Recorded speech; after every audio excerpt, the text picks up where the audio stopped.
1, 2, 3, 4. Those are numbers, but you already knew that.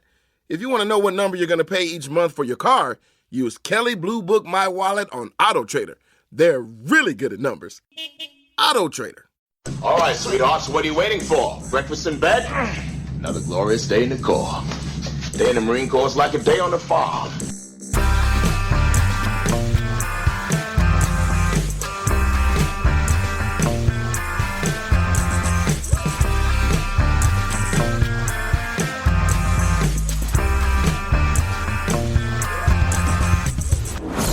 Hello and welcome to Unequal Sequel. I am Dave and I am one of your two hosts of this exhilarating podcast. And I'm Rich and I'm the other host of this exhilarating podcast. You are fishing for these words now, aren't you, Dave?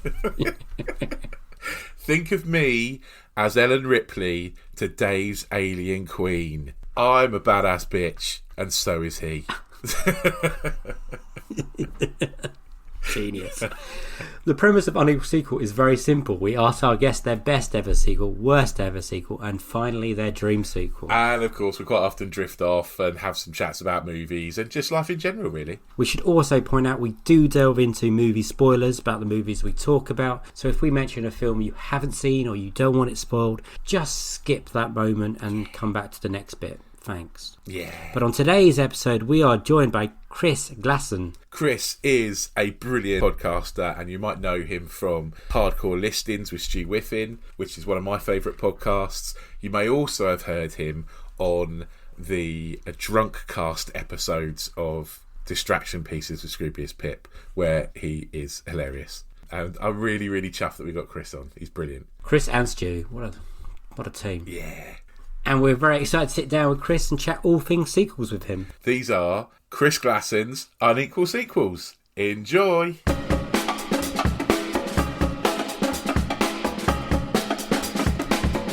So, Chris, what is your first memory of a sequel? Oh, wow. What a good question. Okay, so I'm going to say Back to the Future 2.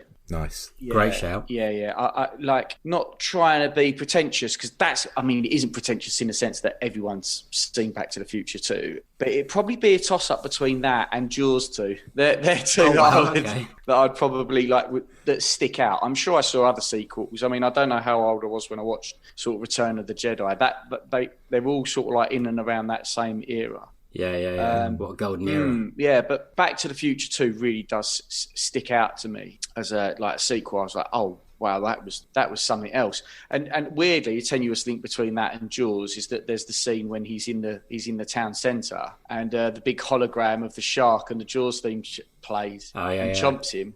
And that terrified me. Quite different films, though. I'd say Back to the Future 2 and Jaws 2. Which one were you more excited about? Yeah, I don't know, because it's a different kind of adrenaline, isn't it?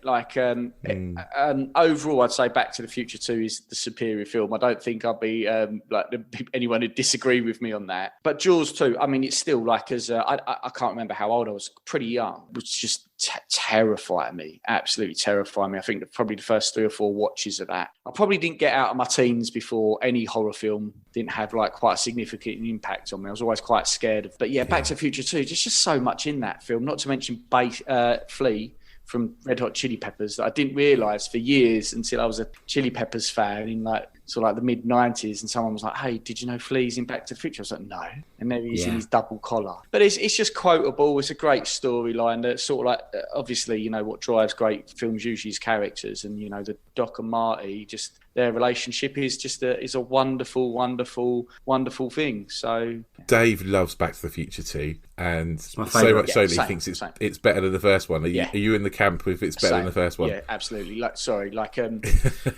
love Back to the Future. Don't get me wrong. The sort of wanting to bang your own mum part is a bit weird, but I'm only joking. I think people want to put a lens on that makes it seem a lot more creepy than it actually was in the film. It was comic relief in a way. I just love there was a hoverboard in Back to the Future 2, slam dunk. I was finished, man. It was great. I think it took it into what makes a good sequel. building on maybe some of the like ideas that was the breadcrumbs of ideas that could be left in the first movie, and taking those sort of like following those thoughts through in a smart way. And I think Back to the Future 2 did that. Yeah, absolutely. The thing with Back to the Future 2 is that it falls into the category which normally makes a bad sequel, which is they had absolutely no plan for what to do for it at all. So they had no plan for the last lines of Back to the Future. So when Doc comes back and he goes, "It's your kids, Marty, your kids," they're like, "Well, we're going to have to do some of them as kids now." Yeah.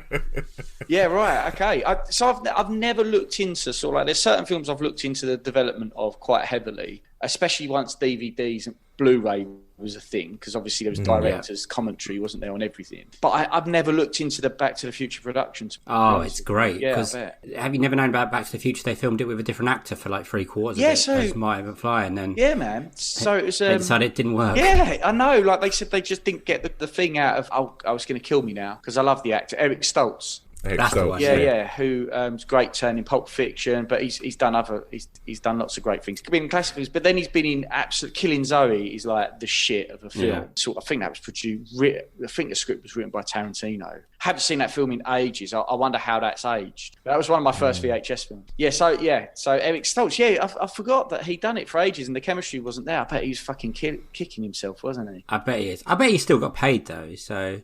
It just didn't make him the star. It's made Michael J. Fox, basically. I have to ask then, are you a 2-1-3 kind of guy? Or are you a 2-3-1? What a good question. That's such a good question. There's some of us out there. If you, I don't know if there is a consistent pattern for me. I don't know if there is a consistent pattern. So, for example, Star Wars, I'm 2-3-1. No, I'm not. I'm 3-2-1 Star Wars. Back to the Future, I'm 2-1-3. Yeah. That's the most popular one. Oh, is it? Is that the? Actually, a lot of people are 1-2-3 on that as well. I was going to say I'm 1-2-3 on Back to the Future, but I do like 3. I'm convinced more people like 2 than 1, but doing this, it turns out that's not true. Oh, really? People are die-hard. Well, I get it. I really do. Like, I can't hate on people for that at all. No, they both look like perfect films, aren't they? Yeah, man. And like, it's weird because my first film I ever went to the cinema to watch on my own, like, you know, when your parents finally like, okay, get out, go on, you can go down to town with your mate. You're like, what? Was at Basildon Towngate Theatre for a short run when it had been built. They were putting movies on, and I watched. Back to the Future 3. So, yeah. That is much brilliant. Better than the film I saw when I was allowed to go alone, which was Casper the Friendly Ghost. Oh, dude. You know what? Dear. I've only recently watched that. It's not bad. It's not bad. I watched it at Halloween. It's all right. I can't remember what mine was. I have no idea. I remember my little brother's first one, which was South Park Bigger, Longer, Uncut. Oh, amazing! Because he was only like 12, and I was like, "Just pop, you're tall. Put this popcorn in front of your face. No one will know." I was like, just sneaked him in with me. Oh my god, what a film to see at the cinema! I genuinely was in the I was sat on the on the aisle, and I was falling into the aisle laughing so hard when I first watched that. That's a great film. Is this your little brother that's bigger than you? He's not bigger than me, no, but he's I'm 6'6", so I think he's 6'5". We make him big in our family. No. I'm just jealous of anyone that's over like 5'7". That's why we're unequal sequel, Dave, because you're 5'6" and I'm 6'6". That's what it's all about. I think you're being generous with 5'6", then. So like 5'3". I always I'm 5'9" and 3/4", and I round it up. I used to round it up on, dating sites. Yeah. Exactly. On my first date with my wife, I wore boots and it literally gave me an 8 for each. So our second date, she's like, "You've shrunk." I was like, got my claws in you now with my charisma, so it's too late. Yeah, but I'm charming, right? What is your best sequel ever? Yeah, I mean, a big list. And we did touch on it, obviously. So we were lucky enough to have you guys come on Hardcore Listing, and you did your top 5 sequels. It was a great episode. Really enjoyed it. And one of your 5, am I ruining this? We discussed this sequel. So my favourite sequel ever is Aliens. And it's I don't say that lightly because there's a lot of just sort of like incredible sequels out there. And I actually find it much easier to name really good sequels than I do terrible ones. I don't know if that's because I just repress how bad some films are. And actually, I used to, because I used to actually never mention certain sequels. I wouldn't let people say their names around me. Honestly, I used to get aggressive about them. I'd be like, don't say its name. And Can't wait. but Aliens, Can't wait through that one.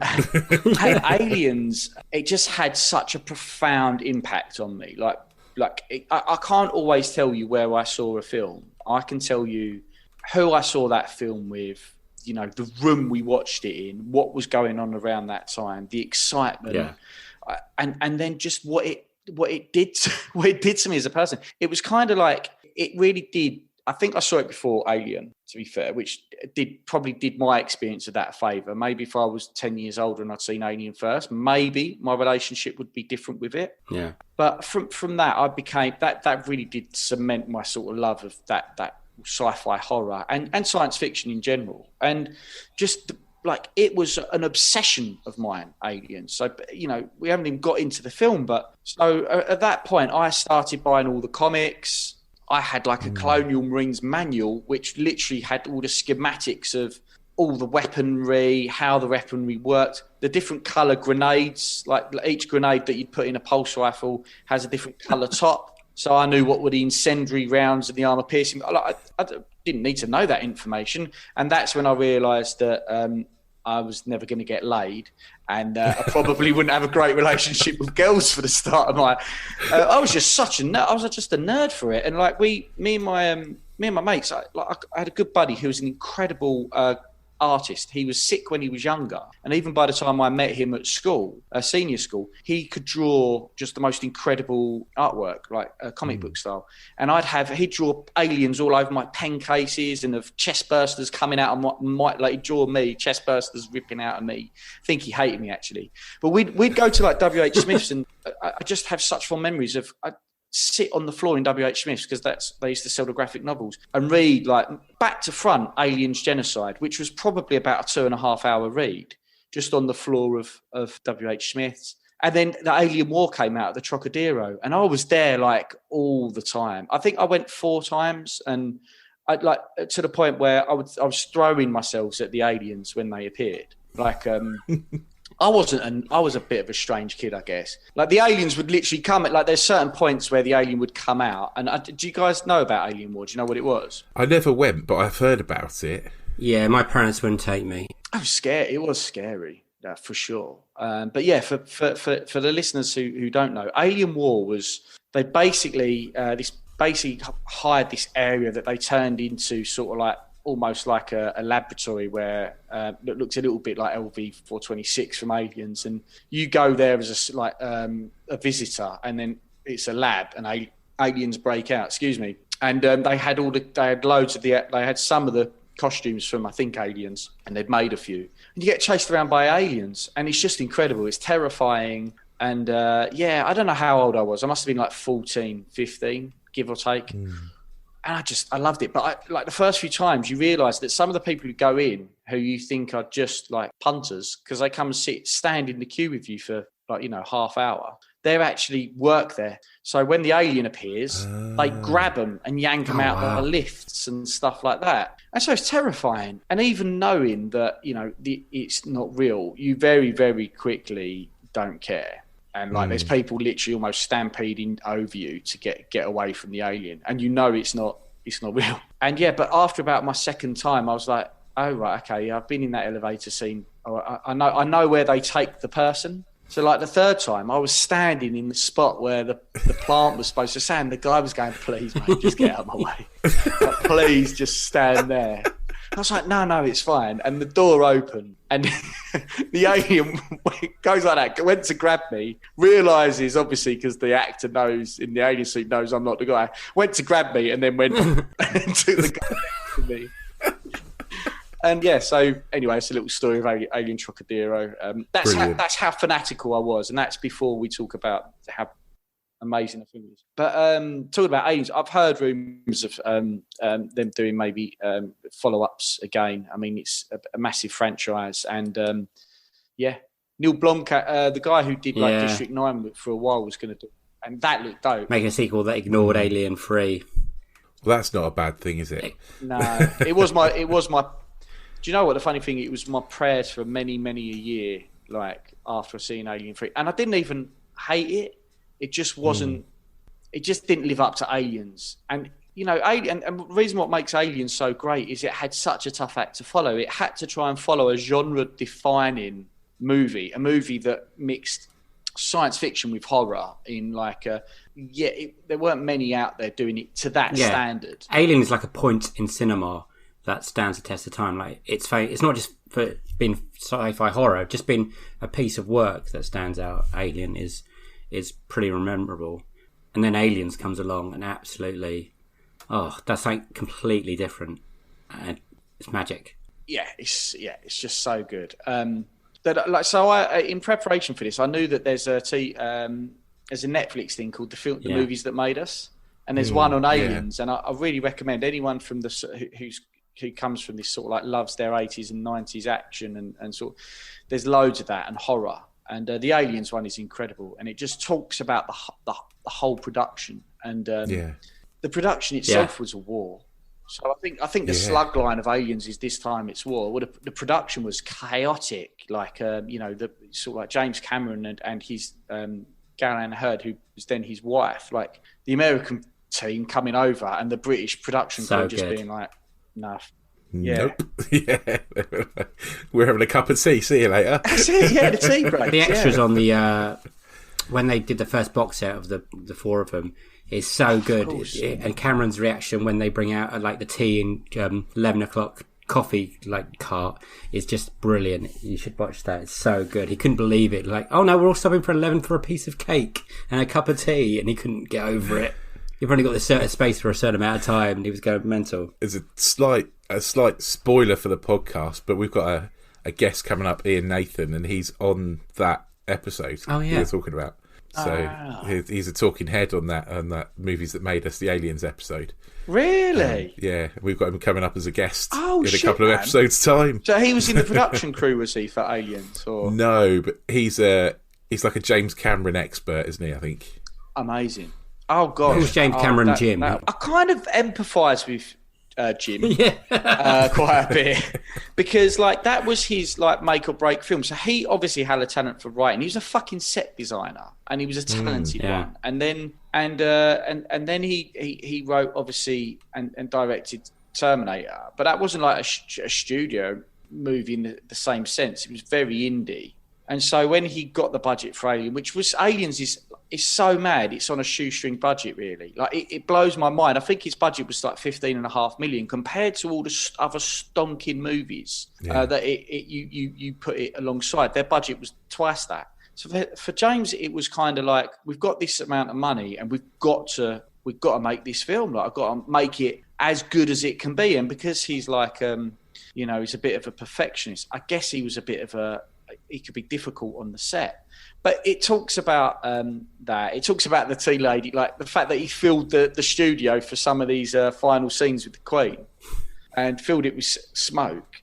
And they said it took ages to get the smoke the level that he wanted. And then like a bit like the end scene of Aliens when the doors open and the power loader walks through with Ripley in. The doors open and the tea lady walks through and all the smoke starts pouring out of the studio set. I probably would be fuming too, but I think there's a way to talk to people, and I think James wasn't at that point in his career. And I don't know. I mean, he's probably never needed to learn the art how to ask someone in a manner that's going to get them to do what you want, because people just don't say no to James and do what he wants no matter what he says, because he's going to deliver. And he does. Yeah. So what are your favourite scenes out of Aliens? So what I love about it is I love setup and payoff in films, and I love it when you don't see it coming, because that gives you a sort of like, oh fucking that's brilliant. You know, the best films do that. And the setup of the power loader scene where Ripley's just trying to help and contribute, because she's still kind of a fish out of water. She was a survivor from the first film. That's her story arc. It's like she had to sort of like just get out of there. She's a survivor. She's not a Marine. And now she's put in a position where she's with a bunch of Marines who have no respect for her. Understandably why. And she's trying to help. So, she uses the power loader and whatnot. And you just think, oh, right, nice one. Good old Ripley, just getting her head down And I think that's what she kind of does, is like she gets stuck in. She doesn't shout about it or make a big show of who she is, what she's doing. She's just like, right, okay, let me help. And then at the end, for her to then sort of like, you think it's darkest before the light in any movie, like at pinnacle of Act 2, everything's really going wrong. The Queen's come back and she's chasing Newt round. And then for the doors to open and the power loader to walk out and for Sigourney to deliver a line, "Get away from me, you bitch." I just love it. It's such a powerful scene. And it has that payoff, like, oh, amazing. Because I think what they do so well in Aliens is I can always suspend my disbelief through it, because it always feels like, in many ways, hopeless. Like, they don't have engagements with the aliens where they come off better. They just repeatedly get the shit kicked out of them. And, you know, in terms of a character, a believable, strong character, like, what chance has Ripley got against the alien queen? Like, none. So if you think she was going to just jump around and start kicking it or punching it or whatever, she didn't have a chance. She didn't have a gun. So how can you make that an exciting scene? Put her in a big suit of armour, a power loader. So yeah, I love that. I love how they sort of even the playing field, and again how they shoot it is such that the alien and the power loader are about the same speed and pace and strength. So it gives you that sort of throughout it, that level of jeopardy that you'd want in a sort of like climatic final scene. So yeah, for sure that, yeah. The fact that the alien, because the fact they didn't have CGI and the alien kind of moves almost puppet-like, because it is a puppet, isn't it, essentially? I think that gives it like an extra kind of reality almost. You know, even though it's surreal, it's kind of makes the alien look like a real thing rather than a slickly animated alien might. Yeah, I mean, at what point did I start looking at animatronics and be like, okay, that's clearly not real? Back then, did I even question it? I'm not sure. When I look back, when I watch it now, yeah, I do see that. It's very, very apparent, you know. Just like go back and watch Jaws and just realise quite how fucking shit that shark is. But yeah, like it does give it a quality, Rich. And like I still these days I'm well up for just watching animatronics and I'm happy with that. I can watch that and go, yeah, like if you're delivering a really good story, yeah. I'm not going to pick that apart unless it's really badly done. I mean, CGI these days is so good that you can sometimes not tell, but then they get addicted to it, and it's kind of like you're just doing that, but it's not serving anything. It's just like a more expensive budget. You've probably got a bigger budget. You probably earn a bit more money for doing it. But there's no point having great CGI if you don't have a great story to tell. Like, you know, it just doesn't work. I mean, I think I saw Alien and Aliens and Alien 3 at a very different point in my life, and I think both you and Dave did, because you both watched it when you were younger, and I bought like a 3-disc box set when I was at university, so it was like 2003, 2004 when I watched it. So I think I had a completely different reaction to it than you guys, because obviously I wasn't quite as kind of scared of it, I guess. Yeah. And I sort of knew the basic premise of it, but I think it still makes it a great movie. Like, it's still, I think, and that's testament really, is that you can watch something when you're a kid and that ingrains and imprints on your brain and you love it forever. But then if someone can watch it as an adult where they don't have that kind of reaction and those memories and that nostalgia for it, and it's still great, I think that's testament to a really good movie. Absolutely, Rich. Yeah, because not everyone who's going to watch it, a film can only stand the test of time if it's able to do that, right? Otherwise, it's just going to be one of those things where you had to be there. For example, Molly will be like, her favourite film is Angus Thongs and Perfect Snogging, and I'm like, and I've watched it with her, and I'm kind of like, this is so bad. Let me show you the films I grew up with. And I'll try and say, do you think what one's standing up to the test of time? And Molly's just like, no, Angus Thong is definitely better than E.T. And I'm like, but for a great movie to stand up, it has to tick all those boxes. It's got to know, it needs to operate within its budget. I think, especially science fiction. James learned how to push that really well, but then it has to have a really good story structure, good story arcs, and obviously really importantly your characters. You know, if you don't have strong characters, and Aliens is packed full of them, so a lot of my favourite scenes are with Hudson, Private Hicks and Private those Hudson, two. and Bill Paxton being the sort of like the he's not comedy relief because all his comments are like sarcastic, but it's still in a dour sort of thing. Like, so one of the funniest lines I think is when they're all talking about what to do, and then the little girl Newt is throwing in her sort of like 10 pence worth, and he just says, "Oh, that's great, man. Why don't we put her in charge?" And it just kills me, man. That level of sarcasm when he's distressed is incredible. So yeah, he serves as not only sort of like in a way a comic relief, but to sort of like show the overconfidence of humans in military power. Yeah. So when he's like, "We've got nukes, sharp knives, sharp sticks," he's kind of like saying, "We don't think we're in trouble here. Like, we're going to go in there with our guns, and aliens are obviously the great leveler. They're amoral. They don't care about dying, and so." And I think that's one of the things that James Cameron does really well as a director, is that life isn't always serious, and life isn't always funny, and life isn't always dramatic. It's a mixture of all of those things. And it's really nice to have, in a really serious, scary movie, a really action-based movie, a bit of comedy, because there would be. If it was real life, you're going to have someone on your crew that's making jokes, because that's how people deal with that sort of shit. I really like that. And you get that in Terminator 2, and you get that in other James Cameron kind of movies, is that it doesn't matter if they're serious and everything's exploding and the world's on fire, there's still something funny about it. Yeah. Absolutely, dude. Gallows humour, right? We have, when we do our serious podcast, if you believe it or not, and we might have guests on, we had Stacey Paris on, who lost both her legs to that awful flesh-eating disease, and like the jokes she makes to it, and like there was jokes we made on there, but there was also jokes when the thingy stopped rolling. I was like, I really wanted to say this joke, and it was in such poor taste.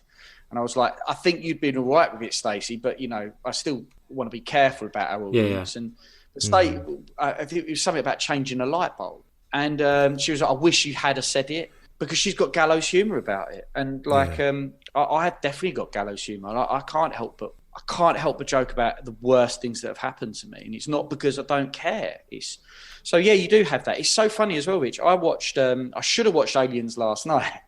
But I have seen it a lot. It's worth saying, a lot. I watched Bone Tomahawk again last brutal. night. I've watched just a shit-hot film. It's so funny. And I didn't realise it. It's my second watch. I've been saving it a long enough distance so I could really enjoy it again. It's a really funny film. It's very witty. And I just didn't catch it on first watch. I've not seen it. I'll have to look it up. Oh, my Lord, Rich, you're in for a treat, mate. It's equal parts Western horror, and it's got wit in it. And the guy then wrote Brawl in Cell Block 99 and Dragged Across the Concrete. This guy knows what he's doing. He's a great writer. He's written a lot of Western novels. Bone Tomahawk is amazing. He's got one of my favourite heroes of all time, Kurt Russell, and it's incredible. And I put on 2 films before it and ended up I couldn't really dial into them, and it was quite late. And I put Bone Tomahawk on, had no problem, even though it's 2.5 hours and I was quite tired. It just kept me up. It's just so good. Oh my God, brilliant! No, I watched your least favourite movie in preparation for today. Yeah. Well, I've got so many as well. So what other before we go on to the bads and the disappointments, what other list have you got for the goods? What other ones would have been up there? Yeah. Okay. All right. Let me have. He wrote them down, ladies and gentlemen. He's a pro. The worst thing is that there's just so many. I thought I could just reel them off, but I just want to make sure. I thought Raid 2 was good. That was double all the action ever. Wrath of Khan, Dark Knight Rises, Days of Future Past, Spider-Man 2, X2. They're all. Did you say Dark Knight Rises? The third one? Is it Dark Or just Knight? The Dark Knight? Oh, sorry. No, The Dark Knight. Sorry. I was just checking. Thank you. God, no, yeah, obviously The Dark Knight. Dave nearly fell off his chair then. I wanted to hear it. I was a little bit gutted with that, Dark Knight Rises. We might get to that in a minute. Mad Max 2, I thought was really good. Friday 13th. So, I could. They're the ones I noted for some random reason, but there's just so many. I'm not even gone into the more recent Marvel things because there's just so many. The whole of Endgame and Infinity War, I thought was masterfully done. Yeah. Oh, there's just so many. Yeah. So they're the ones that popped into my head that were kind of less obvious. Obviously, Return of the Jedi. Yeah. But Aliens, How about Aliens is number one. So Terminator 2, Judgment, yeah. obviously. Really great when Dave sent me your message that you were talking between the two of you. Dave forwarded me the message on, and I was like, "This is going to be a good episode." Because you're like, I've got so many, so many films to talk about. I think I focused more as well, like then on like I was thinking about worse movies because I felt like good sequels. There have been like so many. Are there any ones that you kind of like absolutely adore as well? I mean, you did your top 5, so I guess. Yeah. I guess I mean, Terminator 2 for me is my ultimate. Paddington 2 for Rich. I love Paddington 2. I love Karate Kid 2 as well. So do I. It doesn't get enough love because that's a great movie. What is the most disappointing sequel you've seen? So not the worst, disappointing. We just mentioned Dark Knight Rises. Yeah. All right, so I'll do Matrix Reloaded. Brilliant answer. It's the perfect answer, Chris. It's the one I made the question around. Oh, really? Yeah. Like, it's such a fucking weird thing because if you dial back, so the Matrix, this is what a good film does. Like, it had us at the end when Neo, spoiler for anyone who watches Unequal Sequel and hasn't seen the Matrix, I find it highly unlikely. When Matrix gets up after getting filled with lead, me and one of my best mates were literally almost on our feet, like begging, like willing him to get up and just like, realise that he's the one, XYZ. Yeah. And like it just ends and we were just like, oh my God, I don't know what I've just seen, but it's literally changed my life. And then, obviously it smashed it at the cinema. And then just before Reloaded the second one. And then is it Revelations? Is the third Revolutions? one? Revolution, yeah, sorry. Again, it's a little bit repressed because it kind of made me a bit sad because do you remember all the animated hype that they did? And the Animatrix, oh my God. The Animatrix and the Renaissance part 2 was amazing. It was so good. And in that little animation, it showed how humans and robots or AI had come to sort of like change stature in the world and how humans had mistreated AI. It was insanely good. So I got to watching Reloaded. I couldn't be more excited for the film. Well, I could, but that's for my worst sequel. But and then to watch it, and you could see they had tried. There was no lack of effort in that movie. Like the production again was filled with problems, and yet it got too clever for its own good. And I remember coming out of then, at the end when he sat in there with, the architect. Yeah, the architect, the colonel, basically giving you all this psychobabble about the nature of reality and whatnot. And there's me really going, really paying attention. Like, yeah, okay, got it. Coming out of cinemas, and a lot of my friends were like, I don't know, man. I don't know about all that. And I was like, I think it was good. And like the longer I spent about it, I was like, I'm not sure if that was quite what I wanted it to be. Like, I think it didn't have a confident ending, and I kind of what was worse is when the next film came out and it didn't answer half of those questions. I kind of was like, now it really seals its fate as being a lot worse than what I thought, because you set a lot of pretense in there and then you didn't actually end it. It's like Lost, the TV series, or what did it really well was Battlestar Galactica, the TV show. Like, it asked big questions and it made an effort at answering them all, and I respected that. And Matrix didn't really do that. So yeah, I mean, there's loads of good things to like in it, but just a bit like You're a gamer, Chris, aren't you? Yeah, not as much now. Do you remember the game that came out just before it, Enter the Matrix? Yes, I never played it. Oh man, it was so good. It brought me into the hype. I was like, this film's going to be absolutely incredible, because the game was amazing. And then I went it looks so good. Yeah, and then I went, you should play it again, and it's held up. And then I went to a 12 o'clock showing of the Matrix Reloaded. I had so many angry friends afterwards. I was so disappointed. What made you so? What was the most disappointing sort of things about it? What did you not know? The ending bullshit, I just couldn't get. Like, you got it, I couldn't, with the Colonel. It's got one great car chase in it. Like, the freeway chase is probably one of the best car chases in film history. But everything else, the fights looked like PlayStation 2 fights. The animation, the CGI wasn't very. Even if there's better films out at that point that was doing it better, like you said, they probably tried too much. To be honest, it just didn't. It wasn't enough. I loved Bullet Time, and they kind of dropped Bullet Time because everyone was mocking it at that point as well. It's just a bit disappointing because The Matrix is like next level kind of stuff. But oh yeah. Go and got my girlfriend to watch it about a year into our relationship. She was like, "It's all right." I could tell she was literally. I was having to strap her down to watch it, and I don't. It doesn't have the shine that it did originally, like when I first watched it. But I mean, for me, it'll be held in very. It's out in the cinema at the moment, so take a go and see it at the cinema because that always changes someone's opinion. You're like, now I get it. Yeah, it's like me in 2001. I really hated it before, but then I saw it on the IMAX and I was like, okay. I still don't understand what the fuck is going on at the end, but as a piece of film, a third of 2001 makes sense. Yeah. The rest of it's just like. I don't get it, but it's great. Just reminded me of another good sequel, Blade Runner 2049. I thought they extended that in an absolute incredible way. Yeah. You love that, don't you, Dave? That is a great sequel. That's one of my favourites. What is your worst sequel ever? I must sound like such a weirdo because I thought of so many and there were so many angles I could have gone down. And then I kept thinking like, look how good Aliens was. And then Alien 3 came out and I was like, it's not great, but it's not the worst.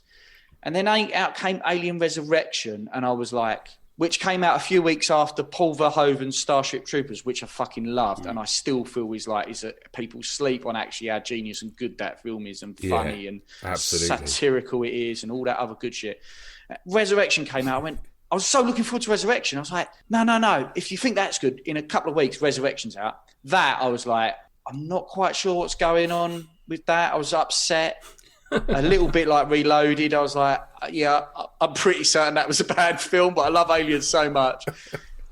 And then obviously they let it die for a bit. They went off and did their Alien versus Predator thing, whole different conversation that. And then I heard that the person who had set the genre up, Ridley Scott, was coming back to do Prometheus.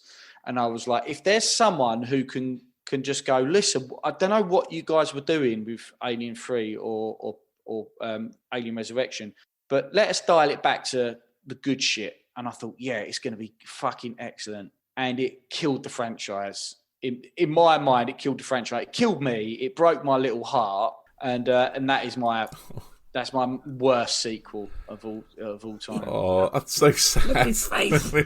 Broke it for you. I can generally feel the emotion. Well, I'm going to back up Chris here because the build-up and the hype was big for this, wasn't it? The trailer! Oh my God, do you remember the trailer? Yes, Chris. I had to do many work on some kind of TV spots. Yeah. Did you really? Oh, not good ones. As in like the ones that go into the supermarket for the DVDs. It's a long story. But I remember there being, because Ridley Scott returning, they were doing, Secret Cinema were doing Prometheus as their launch thing. Right. It was massive, absolutely huge. Like, is it an alien film? Isn't it an alien film? I had a mate that kind of a friend of a friend, I should say, was doing construction and building sets for Prometheus. He's like, no, mate, it's definitely an alien film. So in my head, I was like, fucking hell, we're going to get a really good alien film. Ridley Scott is making an alien film. And then I went and saw it, and I was like, that is not good. I was almost completely opposite, Dave. It was a point in my life where I wasn't really in watching films and stuff at all. I wasn't into any of the hype, and I went to watch it at the cinema having no idea that it was an alien film at all. And so I got the kind of like the reveal for me was like they sort of see a bit of wall, and it's got like it looks like where the aliens are hiding in the wall in Aliens. And I was like, is that fucking aliens? Is this an alien film? So I had no clue. I had literally no clue. And so for me, it kind of had that kind of like nice excitement happy that surprise. It was an alien movie, and then it turned out not to be quite so good. I think the first half an hour of this film is great. The build-up is really strong. And then when the mapping expert gets lost, I'm like, I'm out. I'm sorry, that's the point. It was such to really dip. But Chris, go on. No, man, I'm with you on that. And actually, just to hark back to what Rich said, if it isn't an aliens film, you might watch that and go, have you ever seen that sort of like that little, that sort of like, it didn't do too well at the cinema, but it was like an indie science fiction with quite a big budget. I think they wanted it to do better than it did, but it's actually quite good. And it asks some weird, strange questions about the nature of humanity and creators and creators' relationship with the things that they create. Oh yeah, no, I thought that was quite good. All right, cool. It would get more of a pass. Yeah. The problem is, like, what they keep doing, Hollywood, is they keep destroying our heroes and shitting on fans. And they like there's a massive culture like of people like me who maybe not as like obsessed with it as I was. Bear in mind, I'd got over my Aliens obsession for like 10 years by the time this came out, so I wasn't quite as mad. But you've got this absolute real fan base of people who you've got to kind of like help them. They're the people I think you should service first by writing a good story. I'm not saying it should just be for fans and not, you know, and put down any other critical success factors of a movie, but you service the real fan base with a story that pays tribute to what's come before. And I kind of hope Ridley Scott was going to do that, and instead what you get is just an absolute mess of a film. Like, it's a mess in the way that Matrix Reloaded is it tries to ask big questions, gives no answers to it. Like any of the big, more sort of like theological sort of things, and like there's a sort of like foreshadowing at the start because she's kind of like, they find a painting on a wall in a cave and they go, oh, I think that we should go to this star. All right, cool. We got anything really to base this on? Because this is going to cost a couple of quid. And she's like, no, but I just choose to believe. It's like, okay, cool, right. So this is going to have a little bit of that in there. And at that point, like Dave says, I was, you know, I'm still suspending my disbelief. I'm like, okay, because if a film is brilliant, there will be aspects of it where you go, yeah, I know that wasn't perfect, but I forgive it for how the rest of the plot was served. And at that point, I was like, okay, right. So there's going to be sort of like these sort of big questions. And at the start, you've got some lad who lands on Earth and you realise all life on Earth was given by a guy who sacrifices himself to put, like, you know, amoebas in the ocean or whatever, however you want to think of it. I thought, oh, right, there's going to be all these big questions. And then it's like half a hand job. It's like they get you to that point, and then they, excuse me for the analogy, and then they just run off. Analogy. and you're sort of like, you've blue balled me here. You've not answered anything, and then you start to think to yourself, did you have a plan with this? Like, did you really know what you was doing, what story you were going to tell? And then later on, I find out that they didn't really. And the script is a mess, mate. And it's even the small things like you were saying there, Dave. Like, within like the first, like, and I didn't pick up on this, but when I rewatched it, within a little bit, that David, the android, he's like watching films to learn languages, but also, FYI, he's a fucking computer. So why don't you just download it? Didn't Matrix teach you that? But cool, all right, you want to make it look cool. And then he, like, when the captain wakes up, he's like, oh, how long's it been? And he gives it the breakdown of how many years it's been. And then he says something like, 1 day, 36 hours and 16 minutes. It's like, 36 hours, isn't that another day? So instead of it being 1 day, it should be 2 days, 18 hours. And it's like, that sounds stupid. It sounds like a stupid detail to pick up on, but it's indicative of people who do not give a fuck about what they're really doing. The captain wakes up, decorates a Christmas tree, and like literally, Idris Elba, great actor, but by that point was probably like buying into his own like bullshit. He was so big. I don't think he didn't look like he cared to be in that movie. And a lot of the other actors didn't. Makes mad random choices. Like at the end, he sacrifices himself to take down an alien ship by smashing their expensive ship into the alien ship.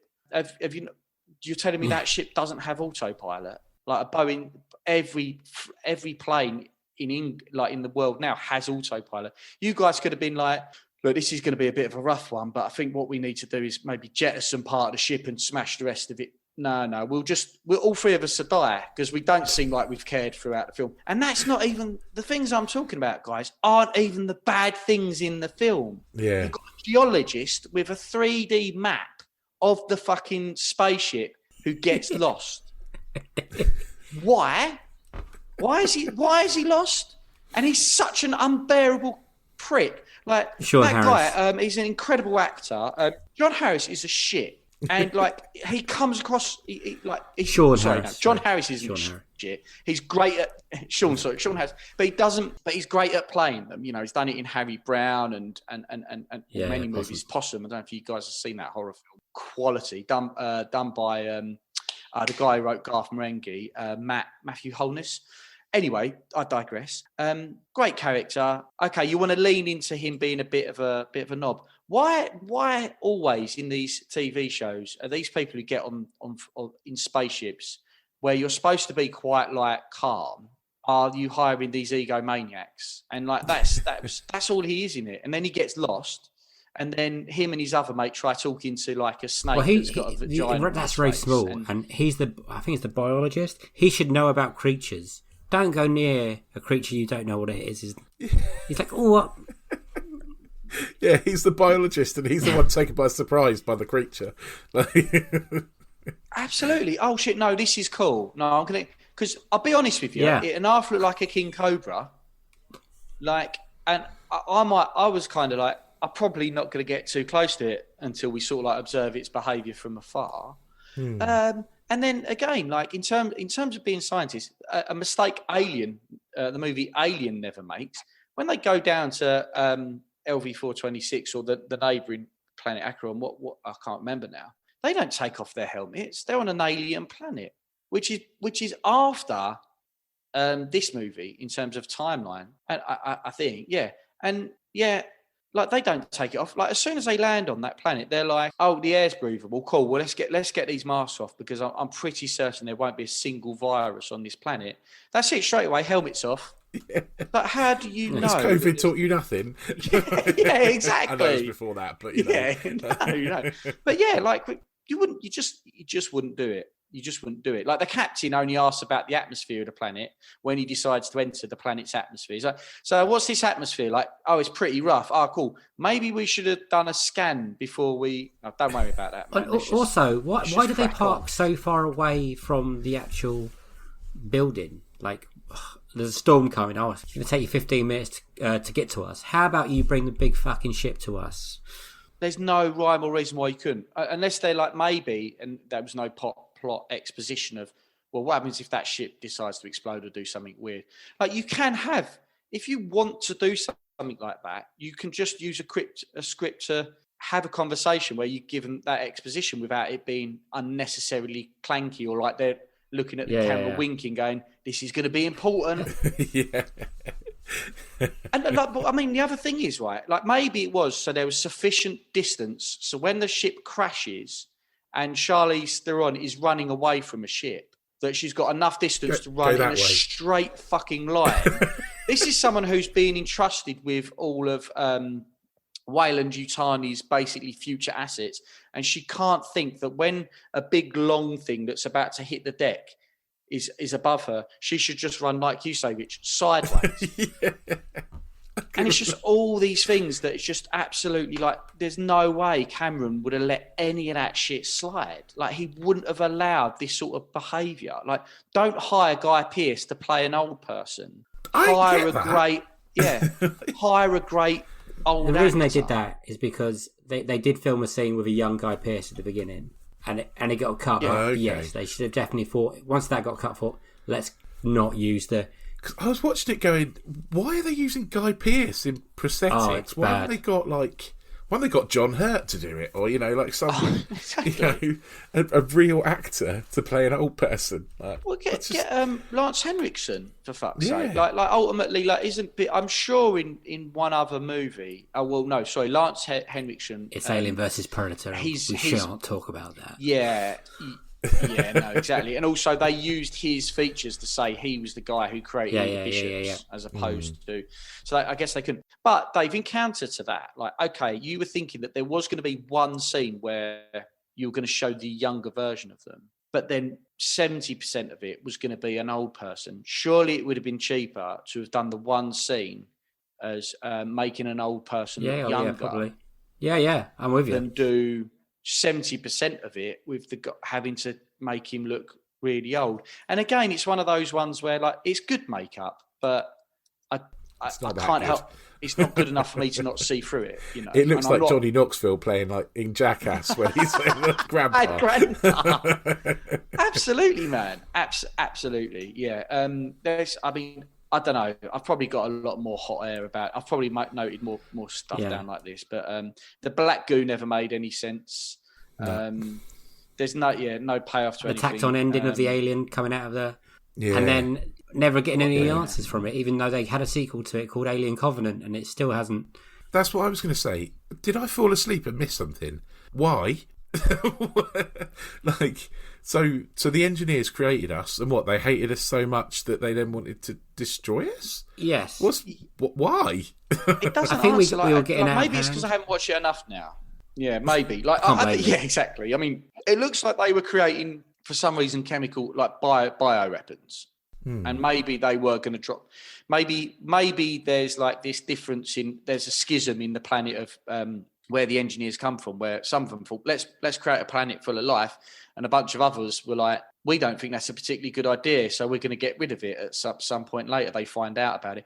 Who knows? It's like, but why have I got to? I don't want to be spoon-fed. Like, I understand nuance and enjoy it and leaving questions unanswered.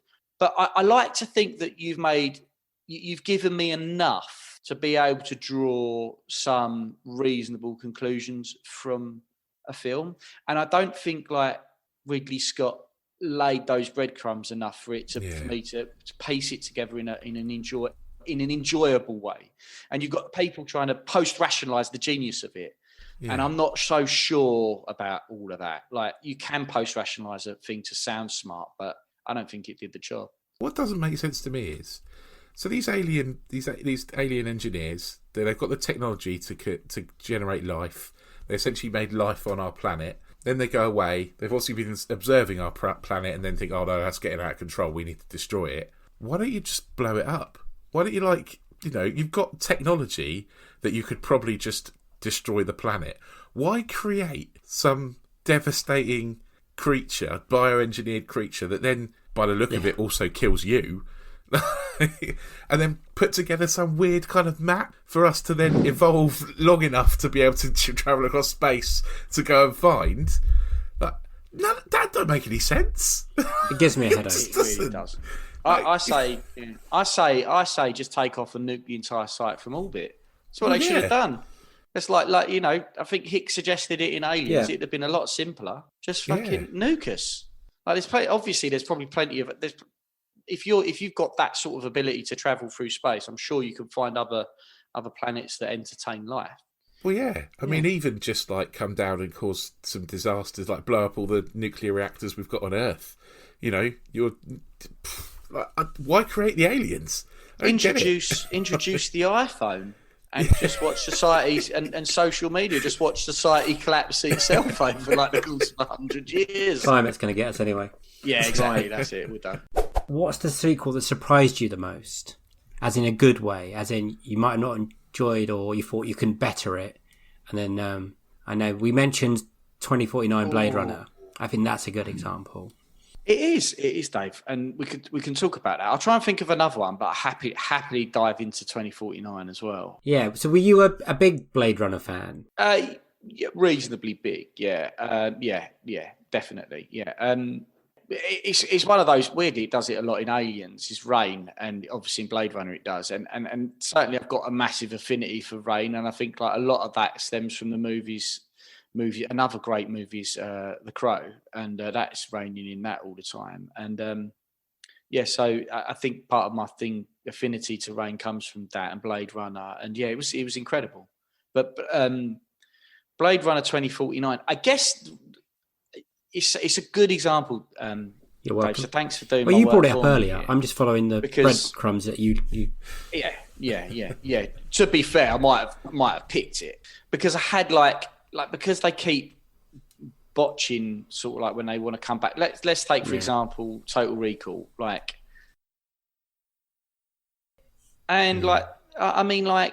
didn't quite understand the mechanic of drilling through the earth to get to work. Seemed a bit odd. I mean, it's a big sci-fi concept, well done, but it's one of those ones that probably should have just stayed as a post-it note and then gone, Ultimately, yeah, good idea, but in practical, I think it's going to.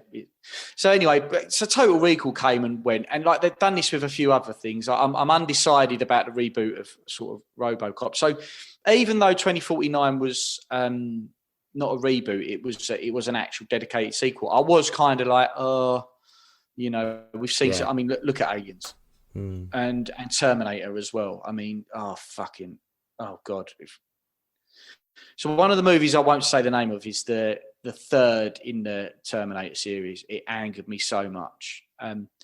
So I was, So any time that you're looking to reapproach science fiction, I don't think they do a good job. Like, I don't think CGI and us being really good at CGI has done science fiction that many favors. And you think it should have done. It should have done. And like, still some of the best science fiction of the last 20 years is like the indie stuff. So you have to make the story spot on, don't you? You have to make the story perfect, so that because you can't rely on that CGI stuff. So where big budget movies just can rely on people going, "Wow, wasn't that great?" It's like watching. I mean, I've said how good James Cameron is, but I'm going to go back on them. It's like watching Avatar now. When you watched Avatar in 3D in the cinema, and you're like, "Whoa, this is amazing!" Was so good, yeah. And now you watch it back on DVD and go, "This is Fern Gully." It is different. It is a different experience. But like you say, like that Avatar in the cinema was just something else. People were getting depression, weren't they? Because life wasn't as good as where it is on Pandora, even was beautiful. I mean, that's brilliant. If your film does that to people, then you're doing the right thing. I am absolutely lost in where we are. Go on to 2049. So the build up to it. Were you nervous about it because it wasn't Ridley Scott and it was Denis Villeneuve?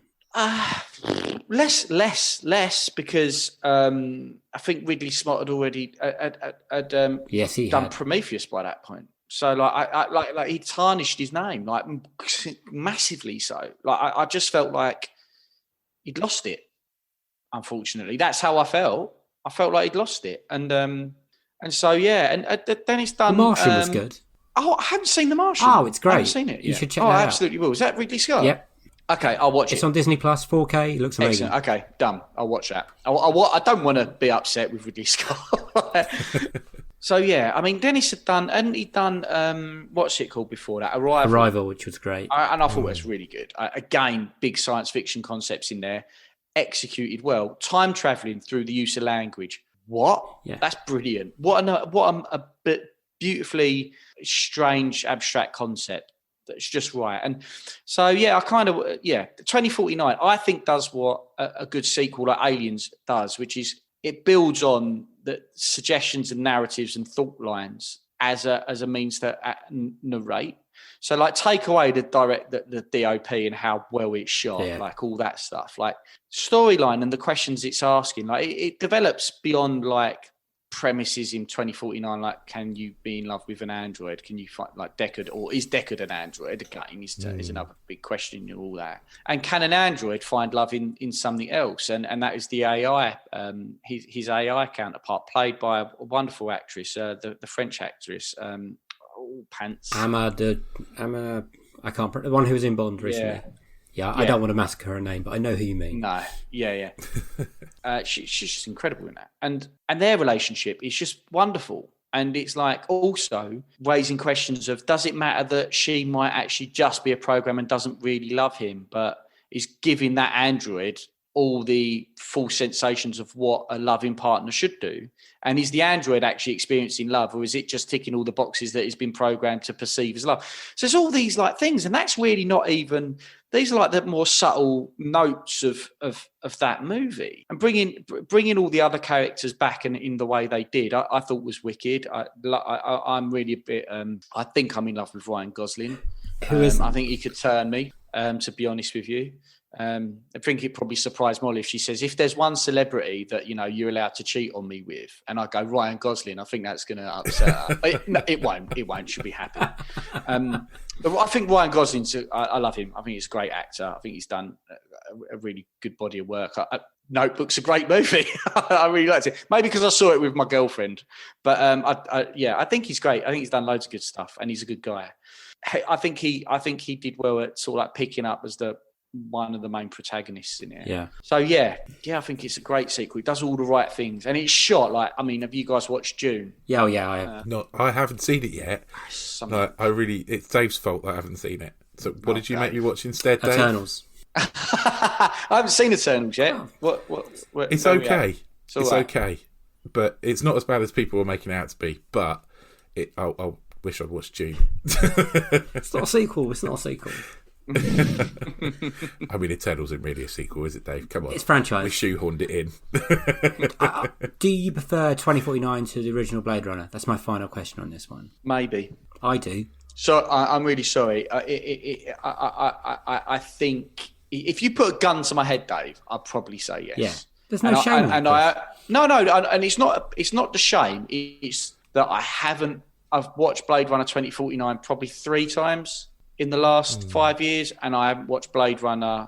I've probably watched it once. So I'd have to really start going like for like, but maybe 2049 for me. I don't know. I really don't know. I'm not sure. I'm really not sure. Okay, That's quite nice. I'm sorry. I'm sorry to be a pain there. You're nicely in the middle of the two of us, because I prefer Blade Runner. Dave prefers Blade Runner 49, and then you're nicely in the middle of being... Yeah. Nicely, i.e. sitting on the fence, coward.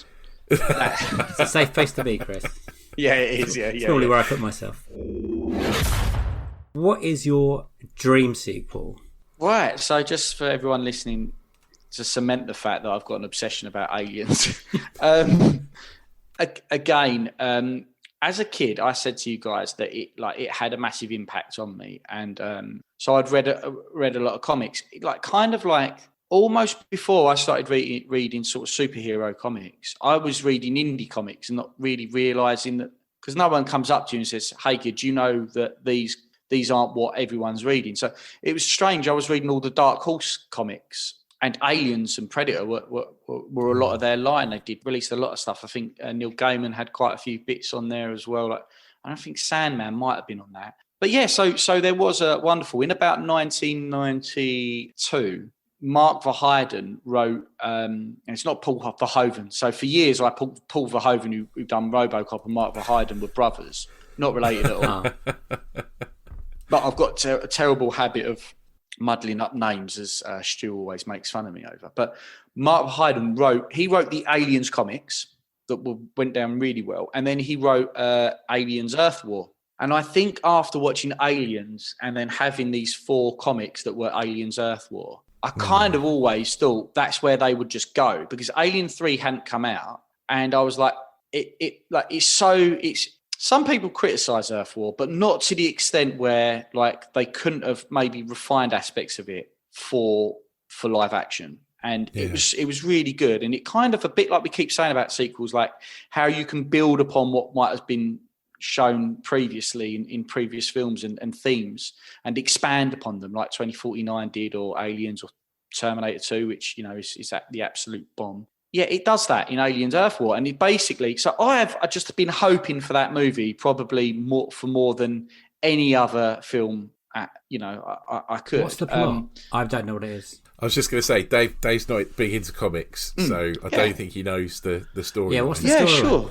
Well, it's basically, so it's about set 10 years later after the events of like them escaping LV-426, and Newt and Hicks are sort of like running around doing hijinks and stuff like that, and they've had some other side sort of quests, let's say, and they're reunited with Ripley, because what's happened is like LV-426 isn't the only place. It starts coming to pass that, you know, as human beings like push out into the galaxy, you know, there's aliens have found themselves onto other planets, and so. You know, whereas Ripley and that might have been quite successful of nuking the site from orbit and not letting any aid. If you forget about Alien 3, don't imagine that anyone got impregnated. They just done their job like they did in Aliens, and they were dead.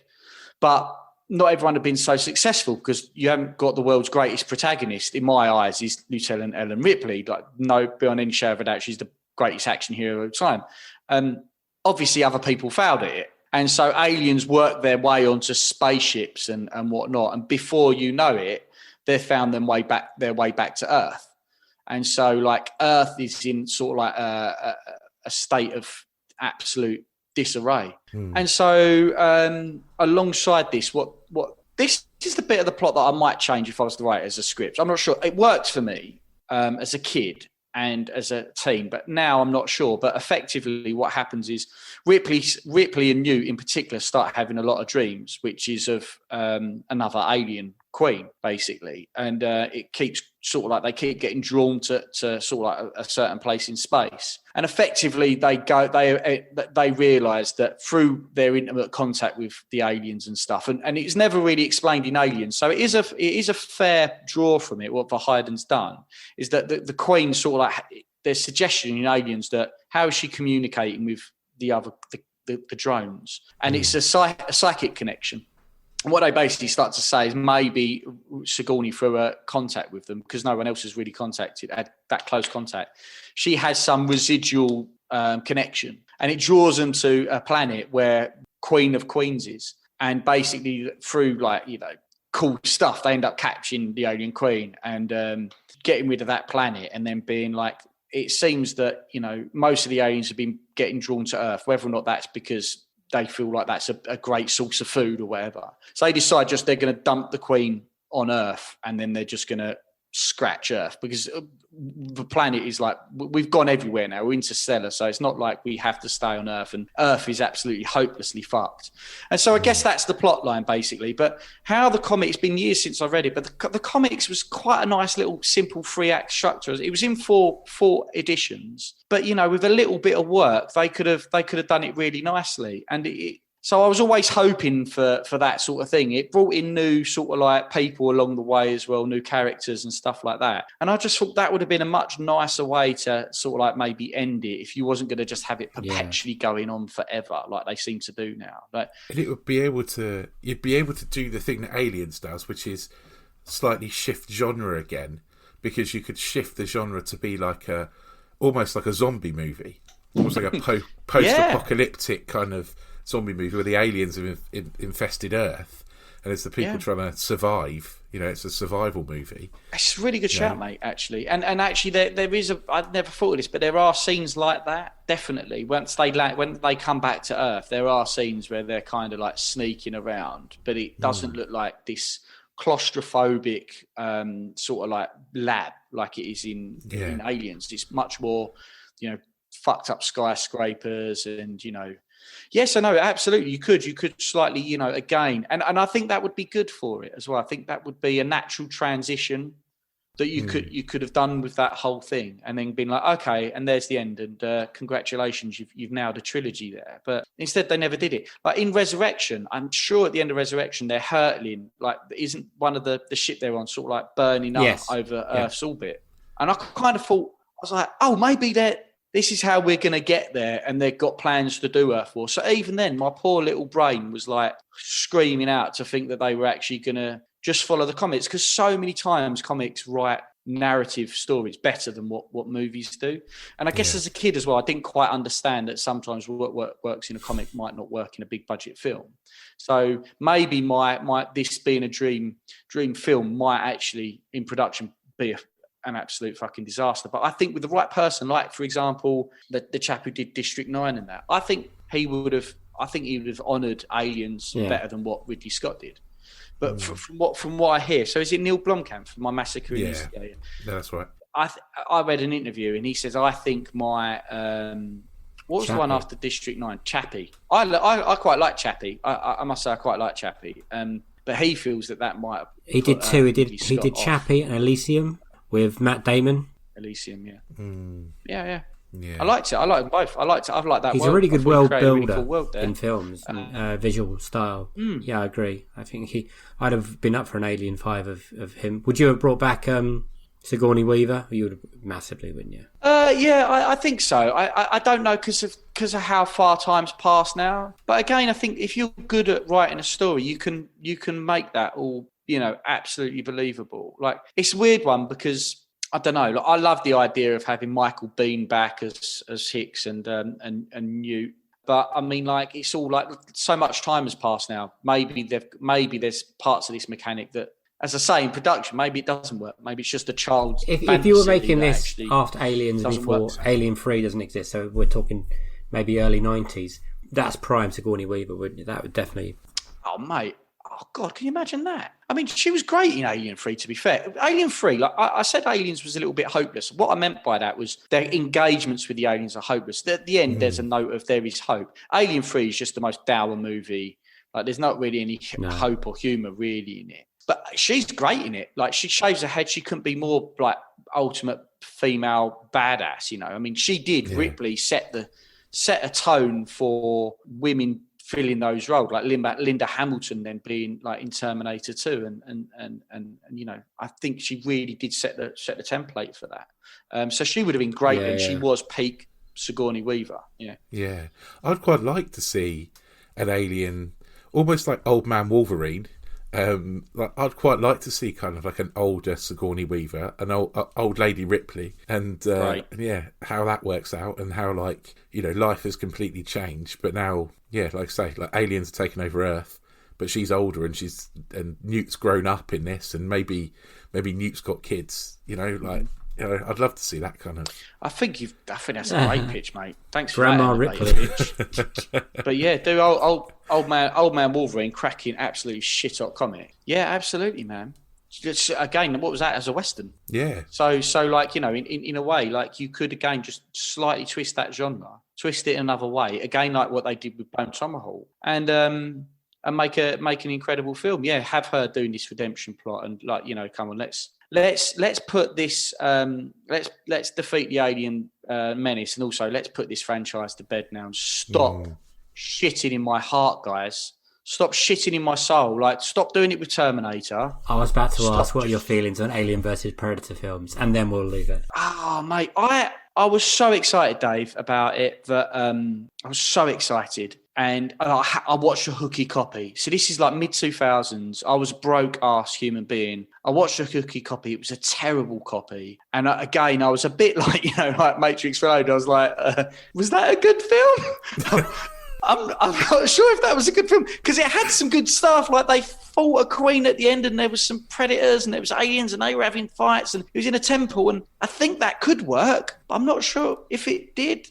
Like, and there you go. Like, again, if you're a fan of the comics, there's Aliens versus Predator. I'm sure it's called Prey. Holy shit, it's an incredible comic. Why they ever why someone just didn't walk it into someone in a producer's thing and go, it's done for you, mate. Yeah, all it's the all things written. you want, an incredible female Japanese protagonist, and just an incredible plot that has elements of Alien in it, like an isolated farming community, and obviously it's incredible.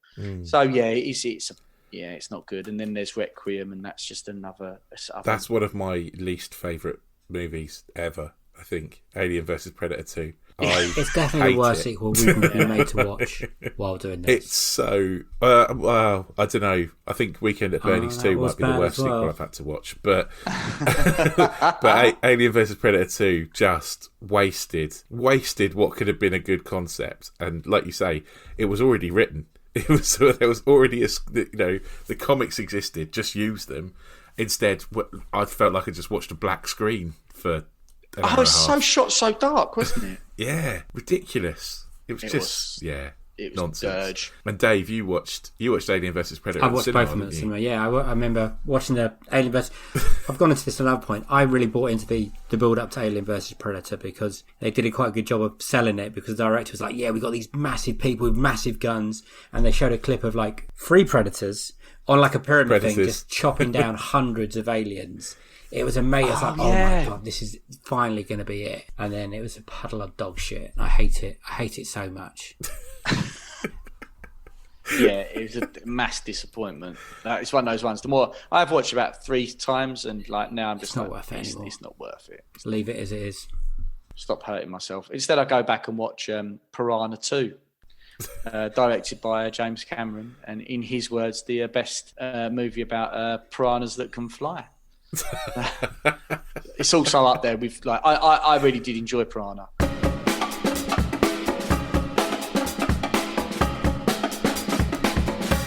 So those were Chris Glasson's Unequal Sequels.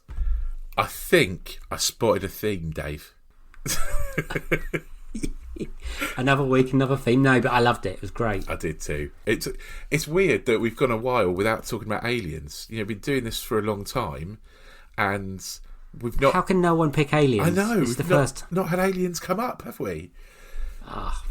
Yeah, I've been waiting for it. It was so good chatting, and obviously a mega fan. Yeah. Chris is a mega fan of Aliens and the whole franchise. And do you know Don't know what? if you could tell. It was really nice to just talk about comic books I've actually read.